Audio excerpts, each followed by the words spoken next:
All right, we're gonna skip break to keep things on schedule. So I'm Lindsay Grace, Night Chair and Director of the MFA in Interactive Media at the University of Miami and Vice President of the Higher Education Video Game Alliance. 10 years ago, in 2013, I first stepped on the Games for Change stage, and I have absolutely loved the community ever since. I've curated and co-curated 4 G4C festivals, including this year's event. I love this community and absolutely love the combination of industry, academia, government, and nonprofit. I have the honor and am excited to share with you our next set of talks. So an increasing body of research is providing the positive effects of video games on mental health.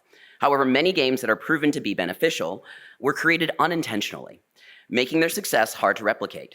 Join me in welcoming co-founders of DeepWell, Ryan Douglas and Mike Wilson, as they reveal motivations, challenges, and insights they've gained about using the power of play as medicine.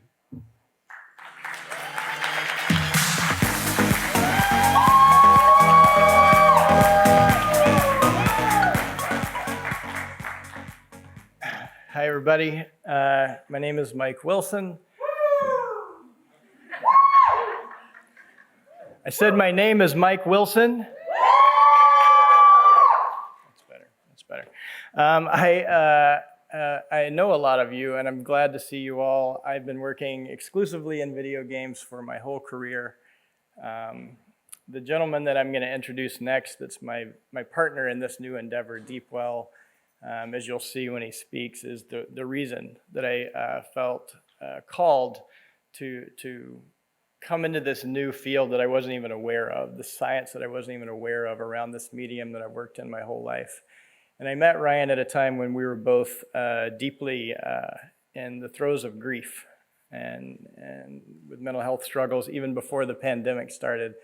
And so this is personal for us. It's a proper crusade, and the science is so hopeful and so, I'm so excited about what we're, just being a small part, like many of you, and shining a light on the truth of how powerful this medium can be if we choose to lean into it with some intention.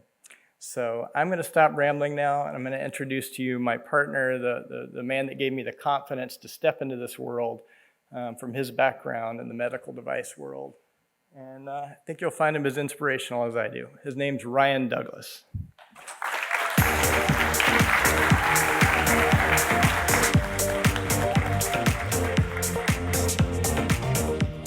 Hello.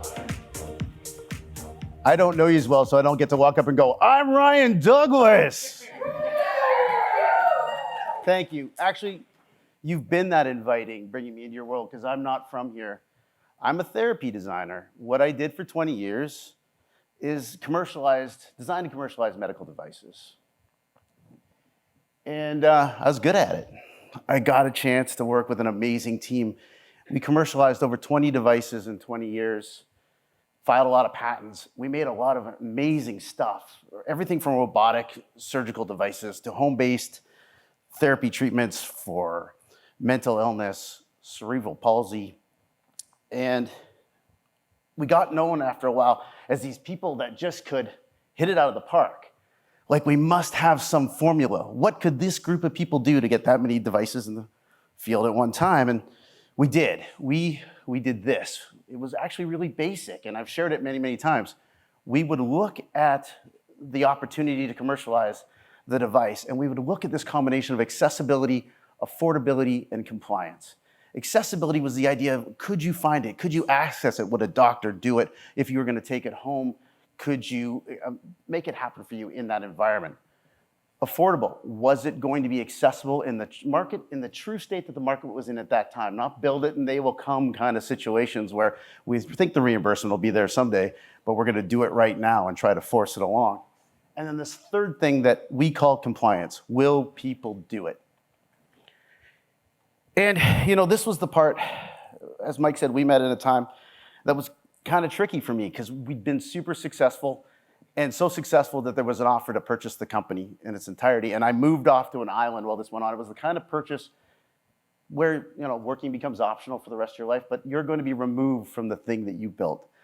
And so I went off on this island, and I had a lot of thoughts about, I was reflecting, had I done the right things? Had we built stuff that mattered? Did this all matter? Was I worthy of the check that was coming in my direction? And the thing that kept bugging me was that third circle, the compliance. Because I had a sense, especially in the home-based and things that we had built, we were really great at getting them through clinicals, really great at getting them approved, really great in getting them into your hands. But then once they got into your home, were you using them? Were they in the closet? And that really concerned me. And right around that time, I met Mike Wilson. This is the weirdest of ironic situations because here's a guy basically my age, and he's going through the situation that I'm going through at almost the exact same time. He's built up Devolver Digital. It's clearly been successful. I don't think I need to tell you guys about what had happened there. But he was asking himself some real questions too, right? And one of the things that he was struggling through was whether or not what he had done had mattered. He was also a little worried that it might have been harmful. And we were in these places where we both were kind of mourning where we were and what was going to happen next and trying to reflect on one another, but we were going in different directions. I was ready to turtle and play some tennis, and he was really looking deeply, at the science and trying to understand what had happened. Because on one level, this is right around 2019. This is when some very authoritative people started to decide that gaming could potentially be a disorder, not a symptom of a disorder, but a disorder. And we all know that that's still very questionable today. But at the same time, he had put out this amazing game, and we were seeing, and he was seeing that it was becoming an amazing tool for people to cope during the pandemic. And so he was pressing me. He's like, Ryan, I think this might be good for you. Ryan, I think there's something here. And, maybe these should be medical devices. And I was like, oh my God, I'm just getting out of this world. And I don't think you understand the vagrancies of the FDA. And I just don't know if this is a path I can go with you on. How about tennis? Can we play a little bit more tennis? But the truth of it was, as Mike alluded to, we both had been through a lot with mental health, and we understood the situation we were in at the moment, right? A lot of people say, look at that pandemic. It made a mental health emergency. No, it didn't. That emergency is 60 years old. It was just the fastest accelerant to it you'd ever seen. And the data was really clear, right? We got 600 million people worldwide that have debilitating anxiety and depression. By 2030, the World Health Organization, and specifically as far as the therapeutic goals are concerned, they're seeing a leading cause of mortality will be anxiety and depression, mortality. While we spend 2% of our world budget on it. And this survey right here, if you live in the United States with me, 8th, 10th, and 12th graders, and you will think, look at that massive acceleration, that must be COVID. The data came in just before COVID. 49.5% of people, I can't do anything right. My life is not useful. I do not enjoy life. So it was clear something had to happen. Something had to be done. So I bought in and I did what I do. I dug in deep. I grabbed over 200 studies around video games and their impacts on mental health, many of which have been designed to prove that games were bad for you. And what we were finding is we were going through and doing this meta-analysis, and the study is these games had accidentally been wildly therapeutic. Now, I mean, 60% of folks that used Plants vs. Zombies had a greater response to that than a second SSRI. In mental health, you never have a 60% response rate to anything. 20 years of Animal Crossing data is telling us that people had stronger and better well-being because they had been engaged with the game, and the Tetris study was the one that sent me over the top. These folks had been in an accident, and then they went into the OR. The control group just filled out an accident report. The other group played Tetris for 20 minutes and had 62% less post-traumatic stress disorder after one time playing the game. What the hell happened there? So now, that third circle, I'm like, people love games. They do this stuff. It's not really even the word compliance should be there, it's compelled. And I was left at this point, and probably you're gonna all groan to the next thing I say. I'm like, but the problem is the games are also really bad for us, so we gotta be really careful. So we dug deeper into the data. Well, turns out that 69% of folks with psychological therapy outcomes were improved by games. Well, then what happens, to the kids? Well, 24% of children, boys, 24% less depressive symptoms in boys that played almost daily. Almost daily? Well, what about the screen time management? Turns out 90 minutes a day of video game playing resulted in positive mental health improved physical activity, and better self-esteem. Now I was locked. I saw something that I'd never seen therapeutically before, the ability to reach on a level where these 3 circles overlapped in a place that I couldn't even imagine the potential. So I said yes to Mike, and DeepWell was born, though we had no idea what born meant. He called everybody he knew. I called everybody who would listen. We got amazing game designers, people at the top of their game. I called mental health professionals who were willing to go out on the bleeding edge and work at this. And we realized right away what we needed to do is get as many of these things in the field as possible. So I said to Mike, how do we do this? He's like, the answer is a game jam. So we advised, and Mike whistled and they came. 108 really interesting games arrived, all advised from some of the best medical advisors in the world. They had access to some of the best game designers in the world. But here's the lesson learned. Something you guys already know. This is a little harder than we expected. Not one of the 108 games was what we were expecting. Not one. So now what? We realized that we hadn't yet tripped over the thing that might have been the most therapeutic aspect of what was going on with the gaming. And at this time, as I started to look at it and I started to cross-correlate this with studies on learning and neurological effects of being in a deeply dopaminergic state, what did it mean to play? And at the same time, I'm learning what it means to make a game. I didn't know.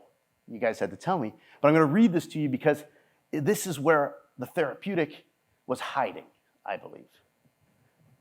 Drawn in by story, cast into the narrative, compelled by the flow, educated through accomplishment, and adopted through praise. If you map that the way I look at things, that means an endorphin hit followed by a dopaminergic shot, oxytocin created, and serotonin that solidifies those new neural pathways. So why hadn't our thing worked? What did we learn? What did we figure out? Well, you guys took the time to teach me how you made a game. And what I recognized in the difference between the games that had been delivered by these game designers who were trying to reach folks from a mental health perspective is they had deferred to the therapy. Even when there weren't doctors in the room saying, just gamify this. I'm sure that's your favorite word, right? Just gamify it. They still did. They deferred to the science, which looked nothing like how you actually build a great game. What you guys told me you do is you take this kernel of play, and often it's not even in a video game environment. You find this in a card game, out playing together on a board game, and you refine it until it's really super fun. And then you stick it into a virtual environment where it gets less fun. And you start the process of finding fun. You iterate and you move through that process until you can get the best experience you possibly can from that gameplay, and then you adorn it with the secondary game mechanics, right? Social, badging, scoring, all those sorts of things. You don't just take something that was inherently not fun and give it secondary game mechanics and expect the result. Right around the time that we realized this, Federica put out this amazing study, and she was looking at commercial games across the board. I really highly recommend you read this study.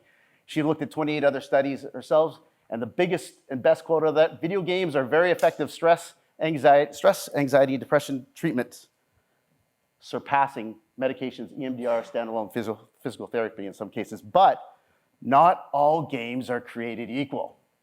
They don't all work just like that.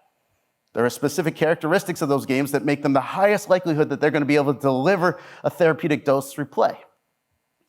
So oftentimes I ask people, what kind of games do you think that is? What do you think that gets people so engaged that they can become therapeutic? And when I do this around doctors, they're like, oh, it's the brain-teasing puzzler games, right? You guys know what it is? It's action. And hold on to your seat because someone's going to throw something. First-person shooters. I'm really grateful because I've been saying this for a minute, but Stanford just finished this meta-analysis. Video games and violence. They looked at 82, all of the medical studies that have been used credibly to say that there was a link between violence and gaming, and they found no correlation whatsoever. So we're asking you to do this incredibly hard thing. Build a playful, engaging environment that brings someone into a flow state where they're dopaminergic, where the therapeutic mechanism can overlap with the game mechanic, but we tie one hand behind your back because apparently some of these mechanics are really dangerous and bad. We put you in a place where you can't do your best work on dogmatic information, right? Dogmatic. Well, listen, I want to be really clear. I'm not saying there aren't things in games that can hurt you. But if we're going to get good at this, we have to differentiate between the power that the play can bring and those mechanics that are causing issues. So when we talk about unmoderated live chat, you're not going to become a first-person shooter by playing Call of Duty, but you are super dopaminergic in that moment, and who's in your ears while you're doing that can have a lot of impact on you. So we have a lot of responsibility to think about what happens in the social channels connected to our games. Exploitative energy dynamics, those things that call you back into the game when you don't want to be there to protect the money, friends, and time you've already used, right? For vulnerable populations, that's not the right way to go. We like things with a beginning, middle, and an end. And it's okay to sell something for $30 to $50 and ask for it up front, because people then know what they paid for and you know what you're going to get. Gambling and loot boxing, I don't need to go too far into this. Vulnerable populations, this is a really difficult place for them to be. But there's a lot of different ways for us to connect with them beyond these areas. So this is where I stand on the stage, and a big quote by me is underneath me or around me. We made that word up. Why did we make up medicinalization? Because gamification was taken and the connotations are wrong and off, and we're talking about something different, right? We have to start with play. We have to start with fun, and we will overlap into that, the therapeutics. Our entire team, these amazing doctors, I'm talking like a world-renowned neuroscientist, several of them on our medical advisory team, top quality regulatory people, they work in service of the game developer. That's what we're doing now. That's what we're trying out, right? Because if we can't deliver the therapy to you, if we can't engage you, there is no therapeutic. Next thing is market realities. Think about that Venn diagram again. This one gets me a little upset. What we're working on here, guys, is not a moonshot. It's not designed to make somebody a billionaire. There will not be one game that will solve the problem. If you need to be engaged and dopaminergic for this to work, we're not all going to be engaged in the same things. And depending on where you are in mental health or any therapeutic need, you may require very different things. It's going to take a lot of different games. And you're going to have to walk into the market and be realistic. I don't mean to be crass, but this was the last thing that was posted by Corey as his company was going out of business 11 years after he started it. And he took $140 million. Payers have the ability to deny payment for therapies that are clinically necessary, effective, and cost savings. Yes, they do. And you should have known that when you started and designed in a way that would work in the present environment. So I'll leave us here now. I think this is a great quote by Aaron Huffington. What I didn't realize, and what I'm telling you, what you may not realize from a medical device perspective is we talk about reaching people in the 50,000s, 100,000s at a time. Even pharmaceutically, we don't talk about 3 billion people at a time, right? We don't need to build custom platforms and moonshots that make more money for everybody else. We need to go to the existing place and the existing tech. That's where that accessibility is. Let's meet 3 billion people where they are. Why would we do that? What's next? I don't think you know yet how powerful you really are. So I'm going to give you one example of something I'm working on at the moment. There's a certain type of drug that manages the immune system for things like Crohn's disease.